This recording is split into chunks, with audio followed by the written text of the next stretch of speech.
राम राम दोस्तों, मेरी माताएं, बहनें, मेरी बेटियां, सभी को नवरात्रों की हार्दिक शुभकामनाएं। आज मैं आपको माँ दुर्गा के 5वें स्वरूप स्कंद माता का उनकी व्रत कथा सुनाऊंगा। इसे सुने और माता की अपार कृपा अपने ऊपर आपके ऊपर हो। तो अभी शुरू करते हैं। 5वां दिन, 5वां नवरात्रा, माता स्कंद माता पूजा व्रत कथा। सिंहासन गता नित्यम पद्माश्रित करद्वया, शुभदास्तु सदा देवी स्कंद माता यशस्विनी। माँ दुर्गा के 5वें स्वरूप को स्कंद माता कहा जाता है। ये भगवान स्कंद कुमार कार्तिकेय के नाम से भी जाने जाते हैं। इन्हीं भगवान स्कंद अर्थात कार्तिकेय की माता होने के कारण माँ दुर्गा के इस 5वें स्वरूप को स्कंद माता के नाम से जाना जाता है। इनकी उपासना नवरात्रि पूजा के 5वें दिन की जाती है।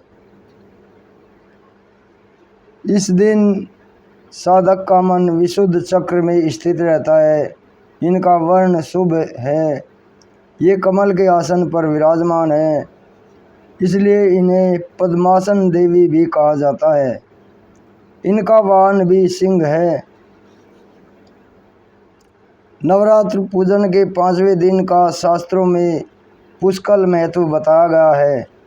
इस चक्र में अवस्थित रहने वाले साधक की समस्त बाह्य क्रियाएं एवं चित्तवृत्तियों का लोप हो जाता है। तो इसमें कथाएं आगे। चंड मुंड का वध माता द्वारा।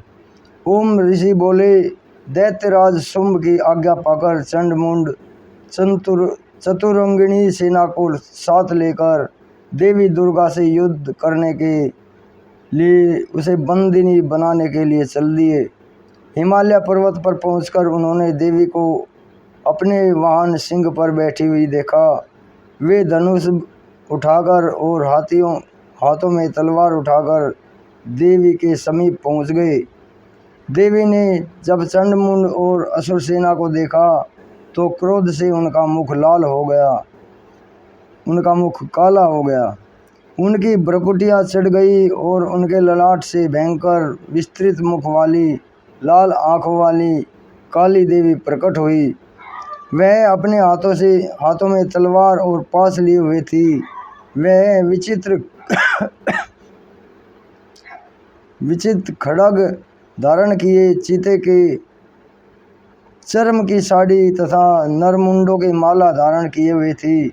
उनका भयानक शुष्क शरीर केवल हड्डियों का ढांचा था, जिससे वह अत्यंत भयंकर जान पड़ती थी। उनका मुख विशाल था। जीभ लपलपाने के कारण वे और भी डरावनी लग रही थी।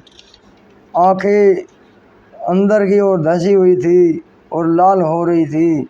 उनकी भयंकर गर्जना से संपूर्ण दिशाएं गूंज रही थी।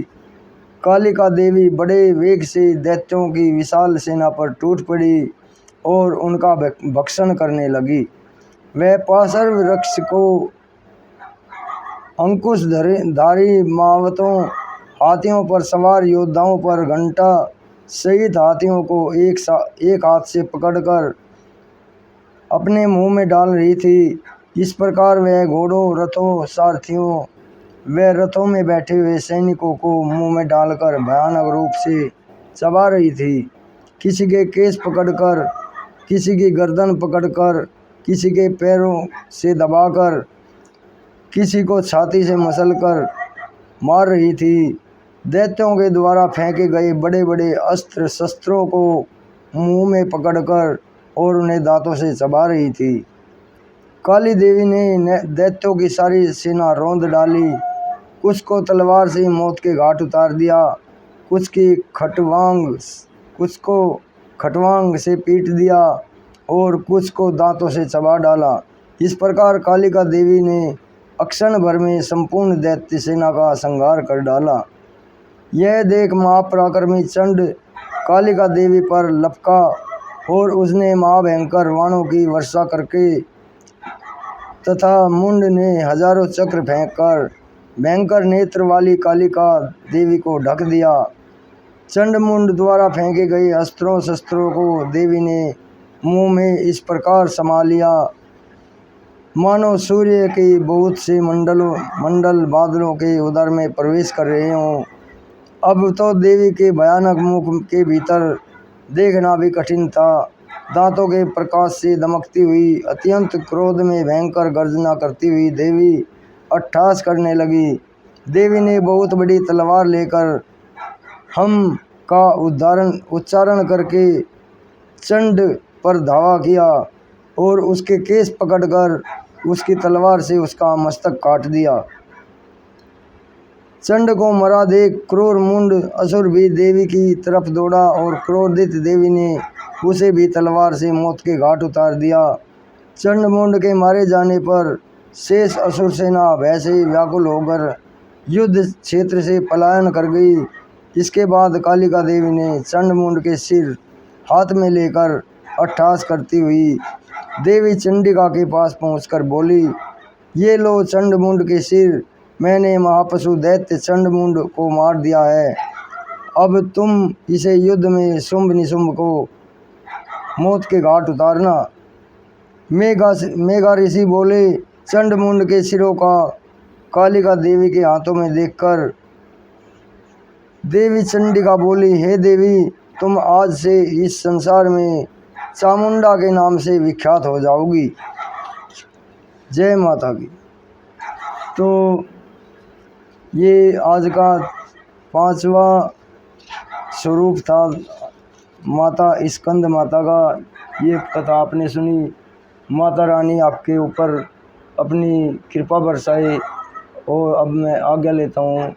जय माता की, जय श्री राम, जय हनुमान जी की, जय बाबा नीम।